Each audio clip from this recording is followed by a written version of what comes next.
So Sheikh bhaji గారు ఉన్నారు, కాంగ్రెస్ రాష్ట్ర నాయకులు. బాజీ గారు నమస్తే అండి.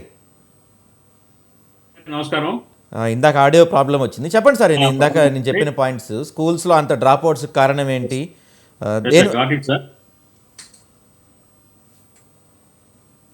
చెప్పండి సార్. ఇప్పుడు ముందుగా ప్యానెల్లో ఉన్న పెద్దలకి, అట్లాగే మన వీక్షకులకి, మీకు అందరికీ కూడా నమస్కారం అండి. ఇప్పుడు ఈవేళ ఎజెండాలో మన టాపిక్లో ఏంటంటే ప్రధానంగా అందరికీ అర్థమైన సబ్జెక్టే. ప్రైవేట్ స్కూల్స్లో మరి ఎక్కువ స్ట్రెంత్ ఉంటుంది, గవర్నమెంట్ స్కూల్స్లో డ్రాప్ అవుట్ అవుతుంది. దాదాపు 36.43 లక్షల మంది మాత్రమే ఇవాళ పాఠశాలల్లో, గవర్నమెంట్ పాఠశాలల్లో చదువుకుంటున్నారండి. Whereas when we compare with the private aided schools 47.2 లక్షల మంది పిల్లలు ప్రైవేట్ స్కూల్స్ చదువుకుంటున్నారు. దాదాపు 10 లక్షల మంది అదనంగా ప్రైవేటు పాఠశాలలో చదువుతున్నారు. దీనికి ఎందుకు ఈ ప్రైవేట్ పాఠశాల మీద పిల్లలు కానివ్వండి, తల్లిదండ్రులు ఉత్సాహపడుతున్నారు? ఒకటే సింపుల్ ఎగ్జాంపుల్ చెప్తాను. ఇవాళ ప్రభుత్వ పాఠశాలలో గత 24-25 సంవత్సరంలో 10th క్లాసు ఉత్తీర్ణత చూస్తే కనుక 62.7% ఎంతో ఉందండి. అదే ప్రైవేట్ పాఠశాలల్లో 94% 10th క్లాస్ ఉత్తీర్ణత శాతం ఉందండి. అలాగే ర్యాంక్స్ కూడా ఎక్కువ సంఖ్యలో ర్యాంక్స్ ప్రైవేట్ పాఠశాలలోనే వస్తున్నాయి. ఇది ప్రధానంగా ఇదే మనం కంపారిజన్. ఎందుకు ప్రభుత్వ పాఠశాలలో లోపాలేంటి? ఇవాళ లోకేష్ గారు విద్యాశాఖ మంత్రిగా చాలా మరి అభివృద్ధి చేస్తున్నాము, ప్రభుత్వ పాఠశాలల్లో చాలా ముందుకు వెళ్తుంది అని చెప్పేసి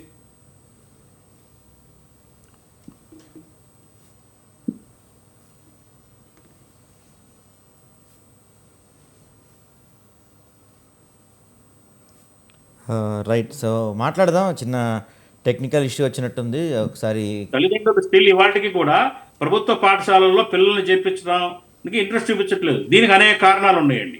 ఒకటి, గ్రామీణ ప్రాంతాల్లో, గిరిజన ప్రాంతాల్లో ఏంటంటే ట్రాన్స్పోర్టేషన్ ప్రాబ్లం ఉంది. అట్లాగే ఆడపిల్లలకి రక్షణ సమస్య ఒకటి ఉంది. అట్లాగే మరుగుదొడ్లు లేవు, సదుపాయాలు లేవు, సరైన ఫ్యాకల్టీ, టీచర్స్, సరైన క్వాలిటీ టీచర్స్ లేరు.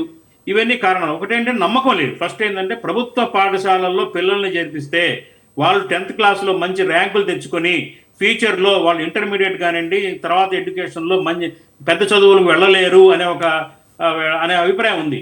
ఖచ్చితంగా అక్కడ మెరిట్స్ వస్తాయని నమ్మకం లేదు. ప్రభుత్వ పాఠశాలలో నమ్మకం లేకపోవటమే ప్రైవేట్ పాఠశాలల్లో ఫీజులు ఎక్కువైనా కానీ, మరి పుస్తులు అమ్మేనా కానీ, ఆస్తులు అమ్మేనా కానీ, అప్పులు చేసైనా కానీ ఫీజులు కట్టి మరి ప్రైవేట్ పాఠశాలలకు పిల్లల్ని చదివించుకుంటున్నారు సార్. ఎందుకంటే వాళ్ళ కాన్షియస్ పెరిగిపోయింది. పేదవాళ్ళైనా, మధ్యతరగతి వాళ్ళైనా కానీ వాళ్ళ పిల్లల్ని చదివించుకోవాలి, మంచి పొజిషన్లో పిల్లల్ని తీసుకెళ్ళాలి, తమ కష్టపడినా కానీ పిల్లల్ని బాగా అభివృద్ధి చేసుకెళ్ళాలి చదువుల్లో అనే ఒక కాన్షియస్ పెరిగింది. కాబట్టి ఏంటంటే ఆ కాన్షియస్కు తగినట్టుగా ప్రభుత్వ పాఠశాలలు సిద్ధంగా లేవు. ఇవాళ ప్రభుత్వ పాఠశాలలో మనం ఎక్కడన్నా చూస్తే కనుక, ఎగ్జాంపుల్ చూస్తే అన్నీ కూడా అపరిశుభ్రత వాతావరణం, ఇన్ఫ్రాస్ట్రక్చర్ లేదు, సరైన బిల్డింగ్ వసతులు లేవు, టీచర్స్ ఉండరు.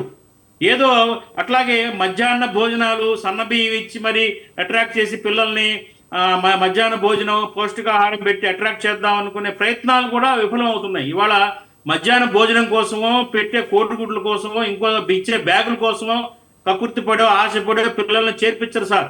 మంచి చదువు కావాలి, అక్కడ మంచి ఎడ్యుకేషన్ కావాలి, మంచి టీచర్లు ఉండాలి, ఎక్కువ మంది మంచి మార్కులతో ఉత్తీర్ణ శాతం ఉండాలి, ర్యాంకులు రావాలి, ఫర్దర్ ఎడ్యుకేషన్స్కి సీట్స్ లభించాలి తేలిగ్గా ప్రభుత్వ పాఠశాలలో చదువుకునే పిల్లలకి. అప్పుడు నమ్మకం కుదురుతుంది. తప్పించి మనం ఇట్లాంటి ప్రభుత్వం ఎంత డబ్బులు మధ్యాహ్న భోజన పథకానికో, పౌష్టికాహారానికో, బ్యాగులకో, పుస్తకాలకో ఖర్చు పెట్టినా కానీ వాటిని అక్కర్లేదు అన్న నేను, అవి కావాలి. వాటితో పాటు క్వాలిటీ ఎడ్యుకేషన్ కూడా ఇంపార్టెంట్. అట్లాగే ఇవాళ కల్చర్ మారింది సార్. ఇవాళ అంతా కూడా అడ్వాన్స్డ్ టెక్నాలజీ ఉంది, ప్రతి ఒక్కళ్ళ చేతుల్లో సెల్ ఫోన్లు ఉన్నాయి, అందరూ కూడా ఆధునికంగా ఆలోచిస్తూ ఉన్నారు, టెక్నాలజీ పరంగా ఆలోచిస్తూ ఉన్నారు, పేద మధ్యతరగతి వాళ్ళు కూడా. ఎందుకంటే ఇవాళ డిజిటల్ టెక్నాలజీ తోటి ఎడ్యుకేషన్ మరి జరుగుతున్న నేపథ్యం ఉంది. ప్రైవేట్ పాఠశాలలో డిజిటల్ క్లాస్ రూమ్స్ ఉన్నాయి, డిజిటల్ బోర్డ్స్ ఉన్నాయి, ఆన్లైన్లో కోచింగ్లు ఇస్తున్నారు. అట్లాగే స్కూల్లో కూడా మంచి డిసిప్లినరీ మేనర్లో చదువులు చెప్తున్నారు. కాబట్టి ఏంటంటే part to the private schools private స్కూల్స్తో సమానంగా ప్రభుత్వ పాఠశాలల్లో కూడా సదుపాయాలు, ఇన్ఫ్రాస్ట్రక్చర్, క్వాలిటీ పెరగాలి. ప్రభుత్వం కానీ, లోకేష్ గారు కానీ విద్యాశాఖ మంత్రిగా ఆయన అభ్యుదయ భావజాలాలు కనుక ఉంటే కనుక ఈ దిశలో ఆలోచించాలి. మ్యాక్సిమం టు మ్యాక్సిమం ప్రభుత్వ పాఠశాలన్నింటినీ కూడా మోడర్నైజ్ చేయాలి, సదుపాయాలు పెంచాలి, అక్కడ ఫ్యాకల్టీకి ప్రాపర్ ట్రైనింగ్ ఇవ్వాలి. అలాగే ఇందాక వారు శ్రీనివాస్ గారు చెప్పినట్టుగా కూడా ఇంగ్లీష్ మీడియం కూడా బోధించాలి, ఇంగ్లీష్ మీడియంలోనే బోధించాలి. ఎందుకంటే ఇవాళ ఎక్కడ చూసినా కానీ కాంపిటేటివ్ ఎగ్జామ్స్ అన్నీ కూడా ఇంగ్లీష్లో ఉంటాయి కాబట్టి వాళ్ళు జనరల్గా ఏంటంటే ఇంగ్లీషు మీడియం సరిగ్గా ఉంటేనే పిల్లలు ఫర్దర్ వెళ్తారనే నమ్మకం తల్లిదండ్రులు ఉంది. కాబట్టి ఏంటంటే ఇంగ్లీష్ మీడియంలో కూడా బోధన ఉండాలి, ఇది ముఖ్యం. మరి గత ప్రభుత్వం కొంత ఎఫర్ట్ చేసింది. వైసీపీ ప్రభుత్వంలో నాడు నేడు అనే పేరుతోటి పాఠశాలల్ని మోడరేట్ చేయటం కానివ్వండి, ఇంగ్లీష్ మీడియం తీసుకురావటం కానీ చేసింది, కానీ మొత్తంగా సఫలీకృతం కాల. కొన్ని స్కూల్స్ని చేశారు, మిగతా అన్ని వదిలేశారు, చేయలేకపోయారు. కాబట్టి ఏంటంటే అందులో ఏంటంటే అక్కడ కూడా కొన్ని పిల్లల చేత కొన్ని మైనస్లు ఉన్నాయి. టీచర్స్ చేత మరి కొన్ని చేయకూడని పనులు చేయించారని, లేకపోతే సరిగ్గా ఫ్యాకల్టీ లేదని, మరి ఇంగ్లీష్ మీడియం పెట్టారు కానీ ఇంగ్లీష్ బోధించే టీచర్స్ లేకపోవడం, ఇలాంటి లోపాల వల్ల పూర్తి ఫలితాలు ఇవ్వలేకపోయింది గత ప్రభుత్వం యొక్క ఎఫర్ట్స్. కాబట్టి ఇప్పుడు దాన్నన్నా అప్పుడు జరిగిన అనుభవాలను దృష్టిలో పెట్టుకొని ఈ ప్రభుత్వం భేషజాలకు పోకూడదు. ఇవాళ గత ప్రభుత్వం చేసింది మనం ఎందుకు చేయాలనే ఆలోచన లేకుండా ప్రభుత్వ పాఠశాలల్ని ఆధునీకరించాలి, ఇన్ఫ్రాస్ట్రక్చర్ పెంచాలి, ఫ్యాకల్టీ పెంచాలి, సదుపాయాలు పెంచాలి. అప్పుడే పిల్లలు అట్రాక్ట్ అవుతారు. గవర్నమెంట్ స్కూల్లో చదివించడం ఒక ప్రౌడ్, ఒక గర్వకారణంగా ఫీల్ అవ్వాలండి తల్లిదండ్రులు కానీ కూడా అనే విధంగా ఉండాలి. బాజీ గారు ఇప్పుడు మన దగ్గర అంటే గవర్నమెంట్ స్కూల్స్ లో అసలు ఇంగ్లీష్ మీడియం లేదా? నేను చిన్న ఎగ్జాంపుల్ చెప్తాను సార్. నేను రీసెంట్ గా ఒమెన్ వెళ్ళాను. ఒమెన్ అనే కంట్రీ చిన్న దేశం, ఒమెన్ వెళ్ళాను.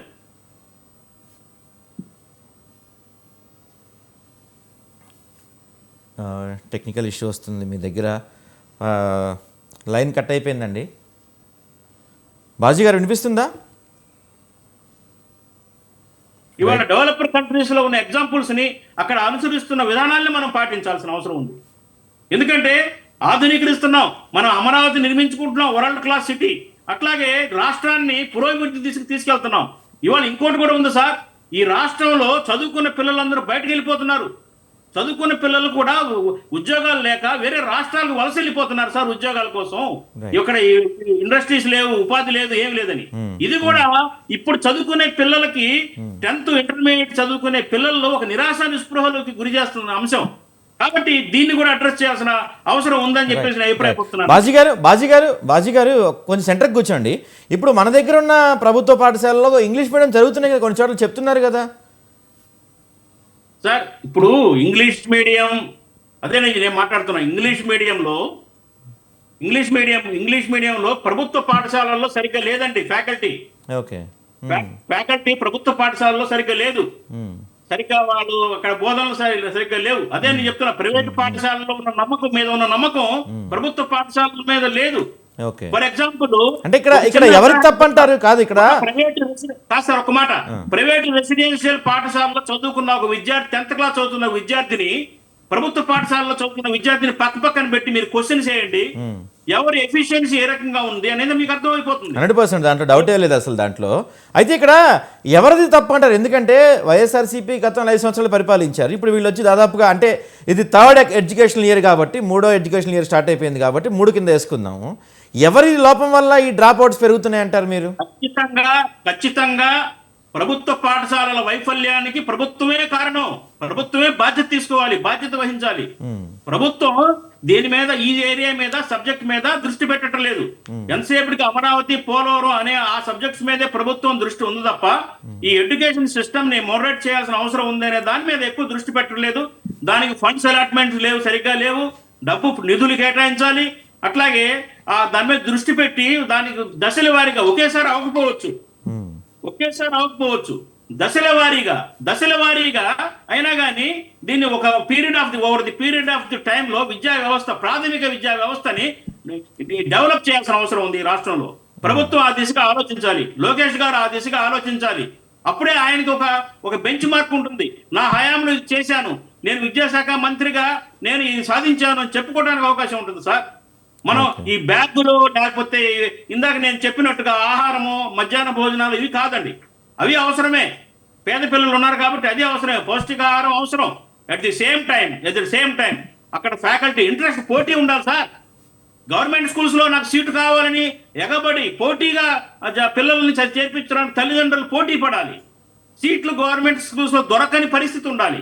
ఆ రకమైన ఒక నమ్మకాన్ని, క్రేజ్ ని క్రియేట్ చేయాల్సిన అవసరం అంటే చేసే ప్రయత్నం చేస్తున్నారు కదా బాజీ గారు. ఇప్పుడు లోకేష్ గారు మొన్న రిజల్ట్స్ వచ్చినప్పుడు పిల్లలకి పేపర్స్లో వేయించడం, వాళ్ళకి కూడా టీవీలో యాడ్స్ ఇవ్వటం, గవర్నమెంట్ స్కూల్స్కి కూడా కొంచెం పెంచే ప్రయత్నం చేస్తున్నారు కదా, అయినా అవేం సరిపోవడం లేదా?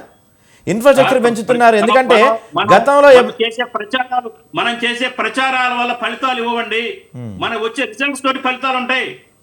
రిజల్ట్స్ మనకి రిజల్ట్స్ తోటి ఫలితాలు ఉంటాయి. 94% మార్క్స్ అప్లై చేస్తున్న ప్రైవేట్ పాఠశాల పిల్లలతోటి 62% మార్కులతో వచ్చిన గవర్నమెంట్ లో చదివిన పిల్లలు ఎలా పోటీ పడతారు సార్?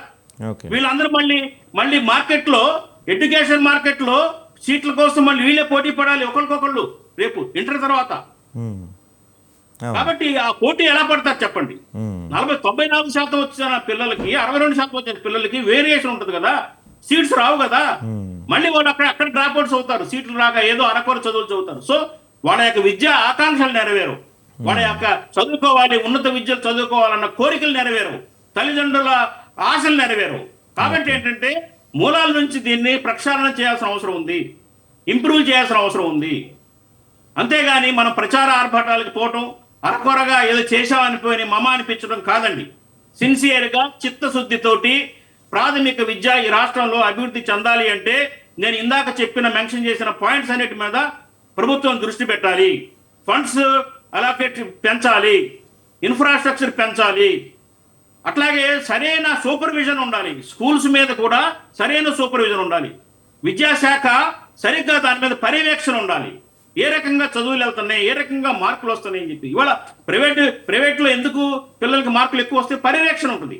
వాళ్ళు ఎప్పటికప్పుడు చెక్ చేస్తూ ఉంటారు, పిల్లల్ని ఎప్పటికప్పుడు కాషన్ చేస్తూ ఉంటారు, నేర్పుతూ ఉంటారు, అడిషనల్ క్లాసులు తీసుకుంటూ ఉంటారు.